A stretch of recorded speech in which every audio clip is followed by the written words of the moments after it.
नोएडा में अपराध का नया तरीका आया सामने। सच्चाई जानकर उड़ जाएंगे आपके होश। कहीं आपके घर में तो नहीं रह रहा एक कातिल, एक गलती कर देगी बर्बाद। अगर आप मकान मालिक हैं तो हो जाएं सावधान, फटाफट करें ये काम। अगर हो रही है आपसे ये गलती तो सुधार लो, नहीं तो बहुत पछताओगे। नोएडा में किराए के कमरे में रची गई 10 लाख की लूट और हत्या की साजिश। मकान मालिक अब हैरान, पुलिस की जांच में चौंकाने वाला खुलासा। ये कहानी आपके होश उड़ा देगी। नोएडा एक शहर जो अपनी चमकती गगनचुंबी इमारतों और हाईटेक लाइफ स्टाइल के लिए जाना जाता है, अब अपराध का नया अड्डा बनता जा रहा है। साइबर फ्रॉड, चेन स्नैचिंग और कार लूट की खबरें तो आपने सुनी होंगी, लेकिन अब क्राइम का ऐसा तरीका सामने आया है जो आपके रोंगटे खड़े कर देगा। किराएदार बनकर घर में घुस रहे हैं कातिल और मकान मालिक को बिना बताए रच रहे हैं खूनी साजिश। नोएडा के सेक्टर 12 में 11 जून 2025 को ही एक वारदात ने पूरे शहर को दहला दिया। एक कमरा किराए पर लिया गया और 24 घंटे के अंदर उसमें साजिश रचते हुए खून का खेल कर दिया गया। आखिर कैसे हुआ ये सब, कौन है इसके पीछे के गुनहगार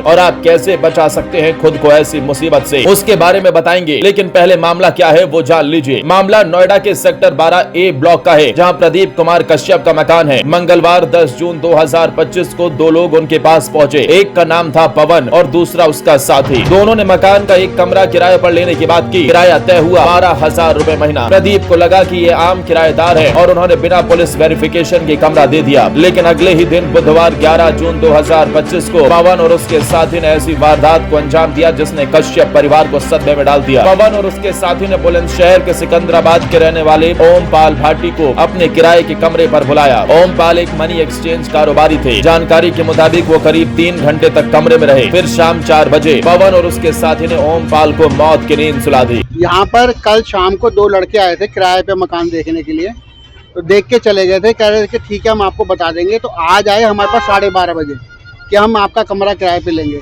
तो हमने उनसे कहा कि भाई टोकन दे दो, किराया दे दो और आधार कार्ड दे दो अपना। तो उन्होंने कहा जी अभी टोकन मनी ले लो आप 1000 रुपये और हम आपको शाम को किराया भी दे देंगे, आधार कार्ड भी दे देंगे, ठीक है, और अपना सामान भी ले आएंगे। हमने उनको 12:30 बजे किराए पे दे दिया और हम ऊपर चले गए। फिर उसके बाद अभी इन्होंने 3 घंटे के अंदर किसी लड़के को यहाँ पे बुलाया है फ़ोन करके और उसके बाद इन्होंने उसको गोली मार दी, मर्डर कर दी। गोली की आवाज सुनकर मकान मालिक प्रदीप ने पूछताछ की तो पवन ने झूठ बोला। कूलर साफ करते वक्त गिर गया था। इस झूठ के बाद दोनों आरोपी स्कूटी छोड़कर फरार हो गए और कमरे में ओमपाल की लाश छोड़ गए। मृतक के भाई जितेंद्र सोलंकी का दावा है कि ओमपाल अपने साथ 10 लाख रुपए लेकर गया था। परिजनों का कहना है कि लूट के इरादे से इस हत्या को अंजाम दिया गया। नोएडा पुलिस की शुरुआती जाँच में भी यह सामने आया। क्या पूरी घटना है? सेक्टर 12 थाना क्षेत्र 24 में एक मकान किराए पर लेने के लिए कुछ लोग कल आए थे और उसके बाद आज वो शिफ्ट होने आए थे, जिसमें आज वो दोपहर में साफ सफाई कर रहे थे। इसी में वो एक मित्र भी उनके साथ में था और उसके बाद उसको गोली लगी है, एक जिसका मृतक की पहचान ओमपाल सिंह के रूप में हुई है। इसमें हमने 3 टीमें बनाई गई हैं और उसके बाद सारे CCTV फुटेज और डिटेल निकाले जा रहे हैं।